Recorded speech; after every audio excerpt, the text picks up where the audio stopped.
တနေ့တာကိုငါဘယ်လိုကုန်ခဲ့သလဲငါကုန်တာဟာအရှုံးနဲ့လားအမြတ်နဲ့လားဘဝကိုဖြတ်ကျော်နေတာအရှုံးနဲ့ဖြတ်ကျော်သလားအဲ့တော့ဘယ်ဟာကိုအရှုံးဘယ်ဟာကိုအမြတ်လို့ခေါ်မလဲလို့ဆိုတဲ့အခါမှာ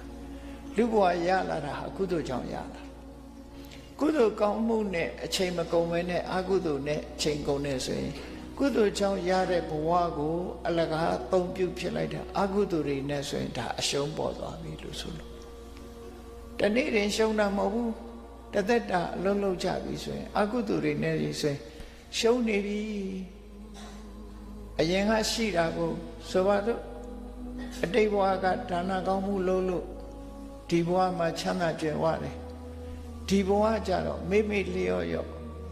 ဒါနကောင်းမှုတွေမလုပ်ဘူးရှိလာတဲ့ပစ္စည်းကိုသုံးလို့ဖြုံးလို့ပျော်လို့ပါလို့နေတယ်ဆိုလို့ရှိရင်အဲ့ဒီပုဂ္ဂိုလ်မျိုးကိုဝိသခာเจ้าအမကြီးကခေါ်တယ်အဟောင်းစားနေတာလို့ခေါ်တယ်အဟောင်းစားနေအစ်စ်မလုပ်ဘူး